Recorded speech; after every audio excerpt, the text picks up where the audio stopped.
아프리카 대륙의 맨 끄트머리에 있는 나라인데 거기 오랫동안 백인이 대통령이 돼서 흑인들을 다스리는 그런 땅이었잖아요. 근데 원래 그곳에는 아프리카니까 흑인들이 살던 땅인데 백인들이 점령을 해서 나라를 만들고 다스리는데 다스릴 뿐만 아니라 얼마나 흑인들을 핍박하는지 알 수가 없었습니다. 그래서 땅도 빼앗기고 핍박당하는 그러면서 오랜 시간을 보내면서 얼마나 흑인들 마음에 상처가 되고 또 이것이 넘쳐서 어떤 보복과 어떤 복수와 이런 것이 가득 찼는데 넬슨 만델라 대통령이라고 하는 흑인 대통령이 처음으로 되자 우리가 취할 것은 보복이 아니다. 평화다. 근들 왜 시험을 안 당했겠어요? 근들 왜 핍박을 안 당했겠어요? 그럼에도 불구하고 정권을 잡고 나라를 세울 때 보복하는 게 우리의 일이 아니라 이 땅을 화목하게 하는 것, 평화롭게 하는 것이 바로 우리들의 일이다라고 해서 아마 노벨 평화상도 받으시면서 평화를 만드는 분이다라고 하는 호칭도 받으신 분이 바로 이 남아프리카 공화국입니다. 여러분, 우리가 살아가다 보면 많은 갈등과 대립과 또 싸움이 일어납니다. 그래서 그 가운데서 서로 여러 가지 이유와 원인은 많이 일어납니다만은 분명한 것은 평화를 만들어가는 피스메이커가 있다라고 하는 것이죠. 싸움 나는 거 보면 단순히 딱 세 가지예요. 세 가지. 싸움 날 때 사람들의 취하는 태도는 세 가지예요. 어떤 게 세 가지냐? 어떤 사람은 싸움을 나게 만듭니다. 이 사람하고 저 사람하고 해서 자기는 얘기하고 싹 빠지면 둘이 싸우는 거예요. 싸움을 일으키는 사람이 있어요. 이게 어떤 사람에서 트러블 메이커다라고 하는 거죠. 트러블 메이커. 그래서 싸움을 만드는 사람이다. 또 어떤 사람은 뭐냐? 싸움 났대. 그럼 구경 가야지. 가가지고 싸우는 거 구경하는 거예요. 그러면서 이렇게 저렇게 누가 오르니 저가 오르니라고 하면서 싸움을 방관하는 사람이 있어요. 싸움을 구경하는 사람. 그 다음에 세 번째 어떤 사람이요? 싸움에 뛰어들어서 싸움을 말리죠. 싸움은 말리라랬어. 라고 하면서 싸움을 말리는 사람이 있어요. 그래서 피스메이커, 화평케 하는 자다. 싸움을 뜯어 말리는 것. 그래서 싸움을 붙이는 사람, 싸움을 구경하는 사람, 싸움을 말리는 사람이 있는데 믿음의 사람은 평화, 싸움을 말리는 사람이 될 줄로 믿으시기 바랍니다. 그래서 피스메이커다. 피스메이커. 예. 또 얼마 전에 우리 대통령께서 페이스메이커다, 피스메이커다라고 하는 말을 썼잖아요. 이 말은 전혀 다른 얘기인데도 불구하고 어떤 그런 일. 피스메이커는 평화를 만드는 사람이다라고 하는 것은 페이스메이커라고 하는 것은 마라톤 선수들 때 나오는 거잖아요. 마라톤은 워낙 힘든 운동이에요. 혼자 100리길을 뛰는데 2시간 10분요, 2시간 15분 이내로 뛰어야지 되는 1등을 하는 거 아니겠어요? 근데요, 제가 이렇게 쭉 마라톤 선수들의 그 관련된 영상을 쭉 보면서 황영조 마라톤 영상을 쭉 보면서 이렇게 봤는데 이게요, 뛰는 거리에 따라서 사람이 감당하는 게 전혀 다르대요. 지금 무슨 얘기냐? 어떤 사람은 4km, 한 10리길 뛰는 사람이 있고 어떤 사람은 한 10km 뛰는 25리쯤 뛰는 사람이 있고 어떤 사람은 그 하프 25km쯤 뛰는 사람이 있고 42점 뛰는 사람이 있는데 이 전체적으로 뛸 때 사람이 거의 이상한 반응과 어떤 활동이 나타나는 게 30km를 넘게 뛸 때 나타난다는 거예요. 30km.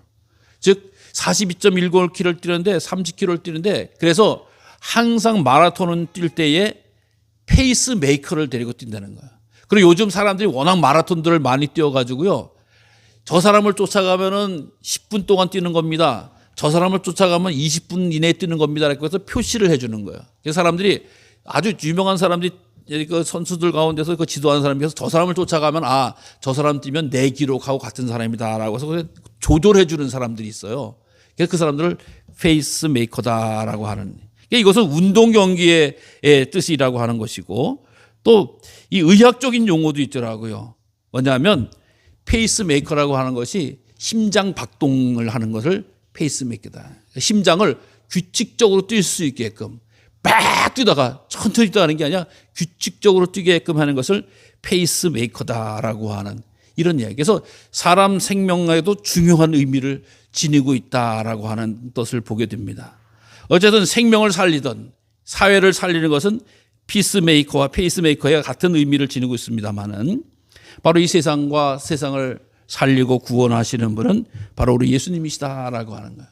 오늘 사도 바울은 골로새 교회에 편지를 해서 골로새서를 기록했잖아요. 사실 사도 바울이 골로새 교회는 개척한 분이 아닙니다.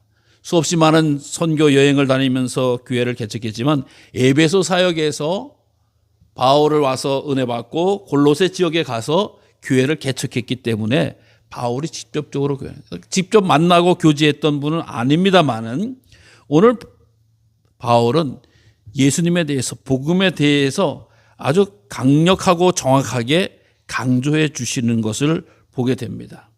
그것은 바로 뭐냐? 그들의 믿음의 태도가 어떻게 되는지라고 하는 것이고 또 하나님은 어떤 분이시고 또 내가 전하는 우리가 믿는 예수님은 어떠한 분이신가라고 하는 것을 말씀해 주고 있다라고 하는 거예요. 그러면서 오늘 하나님의 힘이라고 하는 것은 모든 능력 가운데서 가장 큰 능력의 주님 하나님이시다라고 하는 것으로 선포하는 것을 말합니다. 영광의 힘이다. 여러분 세상에 힘이 참 많이 있잖아요. 또 근육을 키우기도 하고 뭐 여러 가지 몸을 키우기도 하고 하지만 그것이 자기 세상의 힘이에요. 또 무슨 뭐 정치적으로 많은 사람들이 이끌어가서 내게 권력이 있다라고 키우기도 합니다만은 사실 가장 큰 힘은 뭐예요? 생명을 살리는 힘 아니겠습니까? 영혼을 구원하는 힘 아니겠습니까? 그 하나님의 능력이 가장 크고 위대하신 그런 분이시다라고 하는 거예요. 그래서 주님의 능력, 하나님의 능력으로 충만한 사람은 모든 오래 참고 모든 것을 견딜 수 있게 된다라고 하는 거예요. 내 힘으로 참는 것이 아니라 믿음의 힘으로 참고 믿음으로 달려갈 수 있도록 힘써라라고 하는 것으로서 먼저 권면해 주고 있다라고. 여러분 사실 우리가 살아갈 때 그저 내 생물학적인 힘과 능력으로 살아가는 것인 것 같아도 주님께서 주신 힘을 의지해야지만이 모든 걸 이겨나갈 수가 있습니다. 왜냐하면 아까도 말씀드린 우리 삶 가운데 때때로 모든 공격과 유혹과 또 어떤 그런 것이 돼가지고 우리를 자꾸 힘들게 하는 거, 어렵게 하는 거야, 불편하게 하는 거야. 그걸 내 힘으로 내 능력으로 살아가려고 하지만 때로는 말 한마디에 때로는 사람의 눈빛 하나에 힘들고 지쳐버리게 만든다라고 하는 거야. 그러나 주님의 은혜를 기억하고 주님의 사랑을 가지고 있은 분은 넉넉히 그것을 이겨나갈 수 있는데 그것이 왜 그러냐? 하나님께서 우리를 사랑해 주셔서 나를 구원의 자리로 옮겨주셨기 때문이다라고 하는 거. 여기 옮기시다라고 하는 말이 13절에 나오는데 아주 중요한 의미를 지니고 있어요. 이 당시에 사람들은 옮겼다라고 하는 것을 쉽게 얘기해서 이민 갔다라고 하는 거야. 무슨 얘기냐? 오늘날 같은 경우는 우리가 좋은 데로 옮겨갔다라고 이야기하는 표현을 씁니다만은 이 당시에는 전쟁이 일어나면은 한두 명이 아니라 수없이 많은 사람이 옮겨갈 수밖에 없다라고 하는 거야. 자기가 원하는 게 아니에요. 나라의 전쟁을 지면. 그래서 이스라엘 백성 같은 경우는 사마리아에 있던 사람들이 아수르에서 옮겨갔잖아요. 그것도 엉뚱한 사람들이 옮겨와서 그 아수르 땅, 이 사마리아 땅을 살기 때문에 사마리아인이라고 하는 전혀 새로운 민족 아닌 이상한 사람들이 태어나게 되어졌다. 그래서 옮겨갔다라고 하는 거야. 또 이스라엘 민족이 남유다가 멸망할 때 바벨론 포로에서 끌려갔기 때문에 옮겨갔다라고 하는. 그러니까 내가 가고 싶어 간 것도 아니고 어디로 가는지도 모르지만은 졸지의 큰 힘에 의해서 옮겨갈 수밖에 없는 것이 이 역사적인 사실이고 이 세상은 마찬가지라고 하는 거예요. 내가 천국 좋아서 가고 싶다. 내가 하나님의 나라의 백성으로 가고 싶다. 노력해서 의지로 가는 것이 아니라 하나님의 은혜의 믿음의 사랑에 있는 자들을 하나님이 옮겨주셨다라고 하는 거예요. 옮겨주셨다라고 하는 이 말씀을 하신 거야. 그러니까 세상의 원리와 법칙이 아니라 하나님의 능력과 은혜로 옮겨줘서 그것이 바로 어떻게 됐냐? 죄 사함을 얻고 영생에 이르는 복을 우리는 누리게 되어졌다라고 하는 거예요. 여러분 오늘은 우리가 볼 때 이 왕국주일이다라고 하는 표현을 쓰잖아요. 많은 이런 것은 아닙니다만은 주님께서 십자가에 달려 돌아가실 때에 유대인의 왕 예수 그리스도다라고 하는 편말을 붙여줬다라고 하는 거야. 오늘 주보 가운데 보면 그 유대인의 왕 예수 그리스도라고 하는 말입니다. 세계국어. 그래서 맨 위에 히브리어로 또 라틴어로 또 무슨 다른 것도 히라보로 이렇게 기록되어져 가지고 유대인의 왕 예수 그리스도다라고 해서 세 가지 종류 언어가 다르잖아요. 언어가 달라. 우리 지금 영어, 한국어 이렇게 한문으로 이런 식으로 예수님을 놀리는 것으로 썼습니다만은 사실 이것이 가장 정확한 예수님을 표현하는 거야. 세상에서 그 누구도 감당할 수 없는, 세상에서 누구도 흉내낼 수 없는 은혜를 가지신 분인데 그분이 바로 예수님 아니겠습니까? 그 예수님은 어떠한 분이시냐라고 이야기를 할 때에 바로 15절에서 이야기합니다. 그는 하나님의 형상이다. 여러분, 하나님 보고 싶어요? 안 보고 싶어요? 별로 안 보고 싶은 것 같아 소리가 안 나는 거. 하나님 보고 싶죠. 기도하는 가운데, 사모하는 가운데 주님 보고 싶어요. 주님 똑바로 보고 싶어요. 주님 똑바로 보면 어떻게 하려고. 큰일 나네. 성경은 예수님 하나님을 보는 자는 죽는다라고 하나님 보는 걸 무서워합니다. 그러면서도 마음속에서 주님 보고 싶어요. 주님 만나고 싶어요. 라고 하는 마음을, 이런 마음이 예수님 때도 많이 있었고 그렇게 의지하는 사람들이 있었어요. 그때 주님께서 뭐라고 하면 나를 본 자는 하나님을 본 자다. 나는 하나님과 본체가 다 하나다 같다라고 말씀합니다. 여러분, 그래서 예수님을 본 사람은 하나님을 본 자다라고 성경은 이야기하는데, 예수님의 뭐 머리카락이 어떻고 코가 어떻고 눈이 어떻고 키가 어떻고 피부가 어떻고 뭐 손가락이 발가락이 어떻고 이런 것에 대해서 관심하는 것 같지만 그것이 아니라고 하는 거예요. 예수님은 뭐예요? 예수님을 본다라고 하는 것은 뭐예요? 예수님의 말을 본다라고 하는 겁니다. 예수님의 행동을 본다라고 하는 겁니다. 예수님의 언어를 보고 예수님의 삶을 본다라고 하는 거. 그걸 보면은 어떻게 되냐? 하나님이 보인다. 하나님을 보게 된다라고 하는 거야. 여러분, 우리들의 눈으로, 아니 예수님이 키가 어떻든 머리카락이 어떻든 코가 어떻든 귀가 어떻든 뭔 상관이냐. 생각해 보세요. 인터넷에 한번 예수님 딱 치고 그림, 예수님 성화 보면 다 얼굴이 똑같아요, 달라요? 다 달라요. 재보세요 한번. 예수님이라고 하는 걸 딱 쳐보시라고요. 그 예수님이라고 하면 다 달라요. 또 예수님에 대해서 어떤 성화 같은 경우도 저기 조각 같은 경우는 예수님이 어떤 십자가에 조각만 걸치시고 있는 모습들 나타나고, 그럼 팔 두께 다 달라요, 다 달라. 근데 우리는 그걸 보는 순간 주님이다라고 이제 인정을 하잖아요. 아, 저 주님은 코가 크고 저 주님은 발이 길고 저 주님은 팔이 굵고 저 주님은 머리카락이 굵고 이렇게 보는 게 아니란 말이죠. 예수님이라고 믿어주고 보는 건데, 사실 예수님을 본다라고 하는 것은 성경에서 예수님께서 어떠한 말씀을, 어떤 성격을, 어떤 행동을, 어떠한 모습을 보였는가라고 하는 것을 잘 보고 만나는 거예요. 그게 중요한 거예요.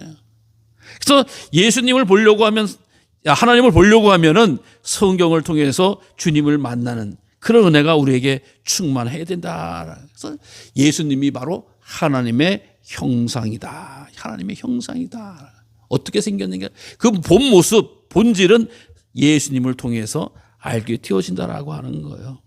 그러면서 그분들이 우리들에게 귀한 복을 주셨는데 바로 우리를 사랑의 아들의 나라로 옮기셨다라고. 앞부분입니다만, 우리가 예수님을 믿었다라고 하는 것 가운데 늘 감사하고 늘 귀하게 여겨야 될 것은 하나님을 아버지로 부를 수 있도록 허락해 주셨다라고 하는 거예요. 여러분, 우리가 아무리 멋있는 분이라도, 아무리 정말 귀한 분이라도 아버지, 어머니라고 함부로 부를 수 없잖아요. 어렸을 때 그런 생각을 가졌던 분이 계실지 모르겠어.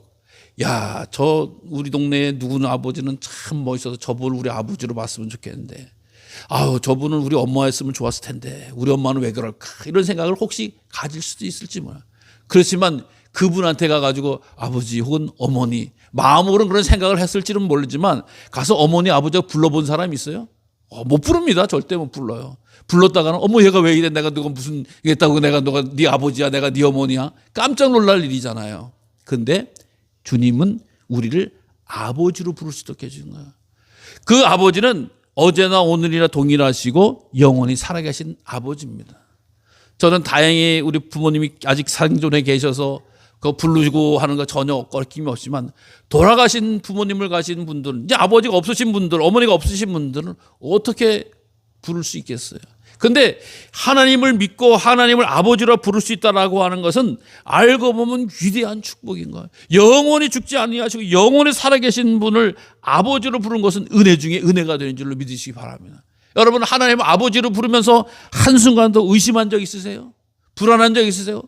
겸언쩍어서 내가 불러야 될까 말아야 될까 한 적 있으세요? 아니잖아요.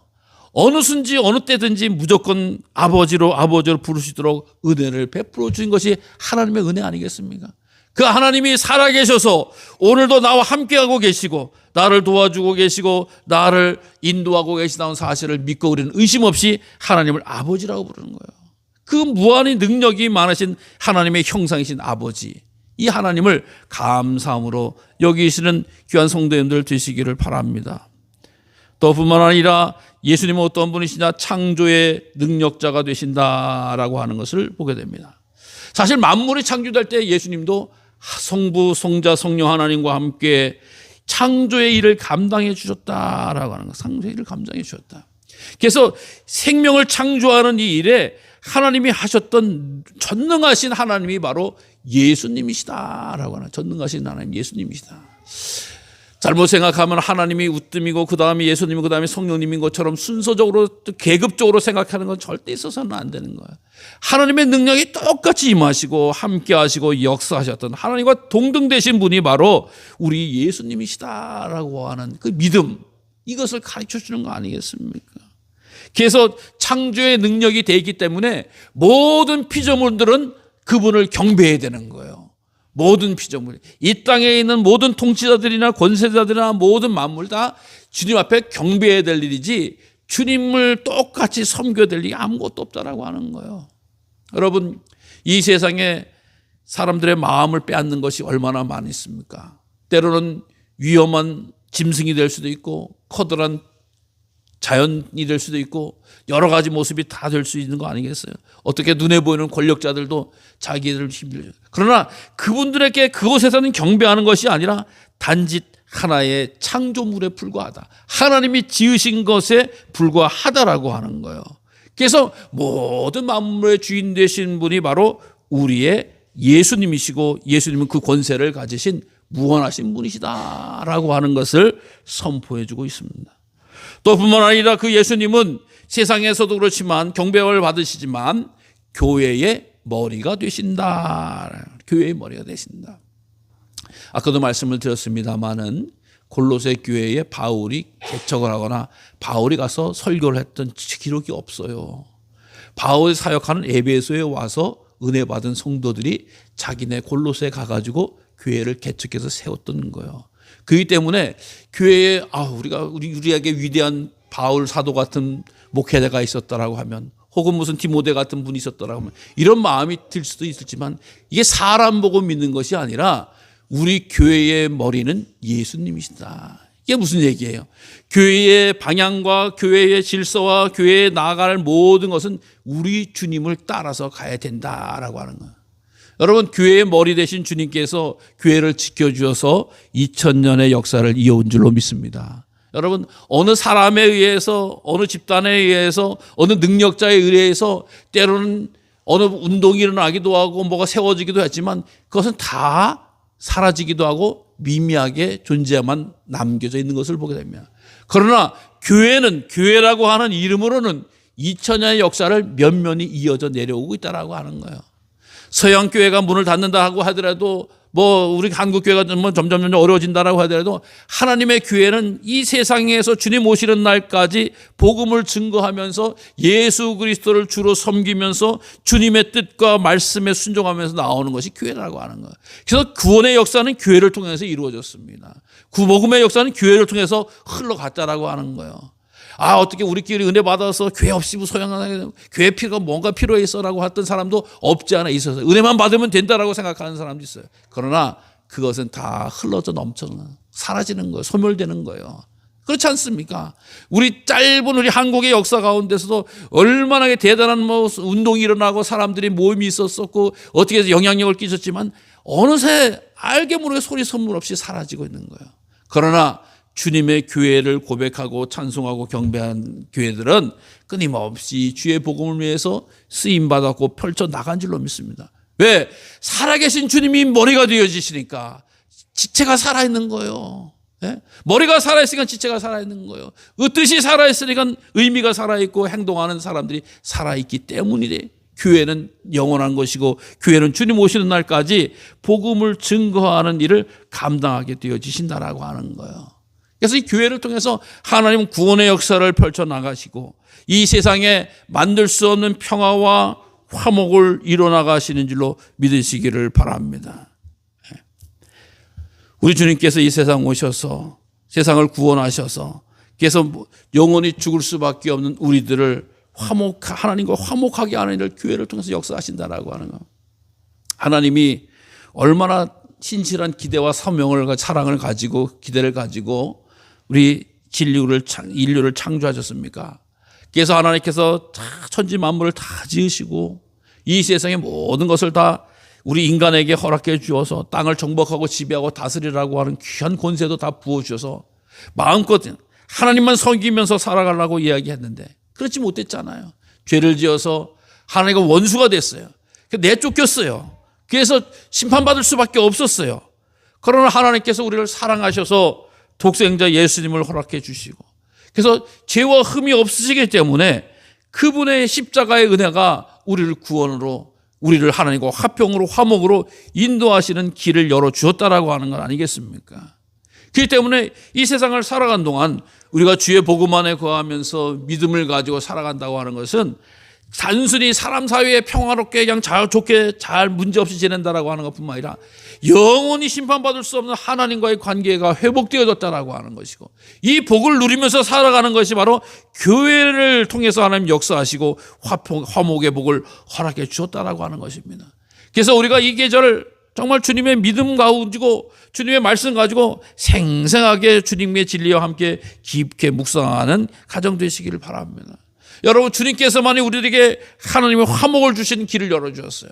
내가 곧 길이요 진리요 생명이다 라고 말씀해 주면서 다른 데는 다른 길이 없다라고 말씀하시면서 우리가 과거의 원수에서 벗어나서 하나님의 자녀로 마음껏 하나님을 아버지로 부르면서 이 세상을 살아갈 수 있도록 허락해 주셨다라고 하는 거예요. 그러니까 참다운 평화는 예수 안에 있는 자가 참다운 평화를 누린 자고 참다운 화목은 예수 안에 있는 자가 주님과의 관계에 있어서 회복을 누린다라고 하는 사실이라고 하는 겁니다.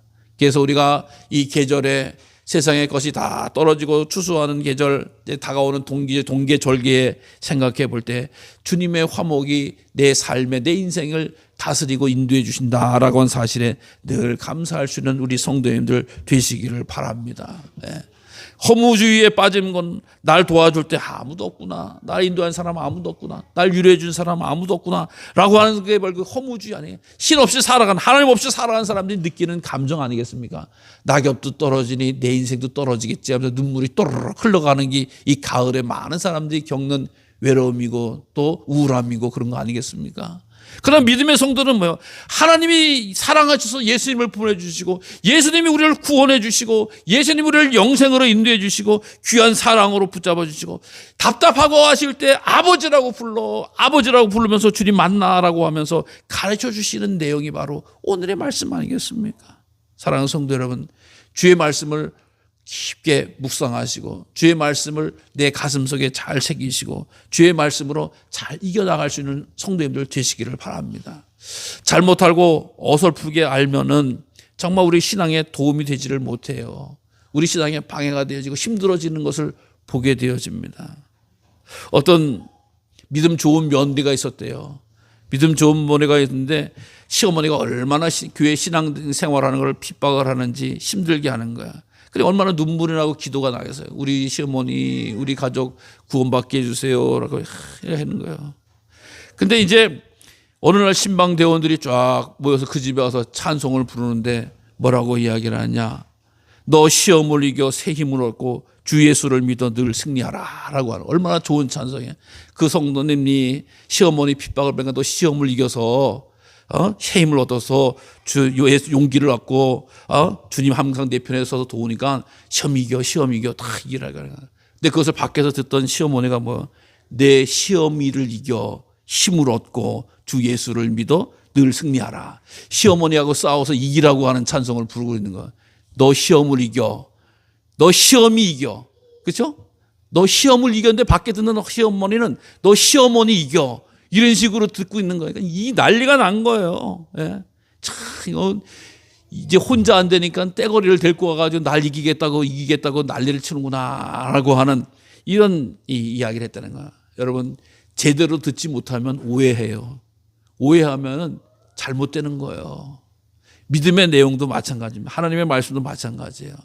나를 향한 하나님의 사랑과 구원의 은총을 확실히 알고 믿어서 이걸 나의 영적인 힘으로 삼고 세상을 이기는 믿음의 자리로 나갈 수 있는 성도님들 되시기 바랍니다. 잘못된 이야기를 듣고 얼핏 듣고 훌쩍 듣고 잘못 알아가지고 시험에 들어봤자 내 영혼만 파괴당하고 사단에게 뺏기는 것밖에 되지 않겠습니까? 여러분, 사단의 일을 물리치시고자 주님께서 이 세상에 오신 거예요. 사단의 일을 방해하는, 사단은 자기가 이긴 줄 알았어요. 그러나 주님께서 부활하심으로 말미암아서 진정한 하나님과 우리와의 화목의 길, 구원의 길, 영생의 길이 열려졌다라는 사실을 기억하시기를 바랍니다.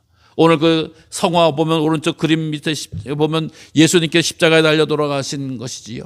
정말 비교가 기가 막힌 건 이게 원래 그림이 뭐냐? 왕이신 예수님이 십자가에 달려 돌아가신 명패가 아니고 옷을 입은 그림을 그린 거예요. 영감을 받아서.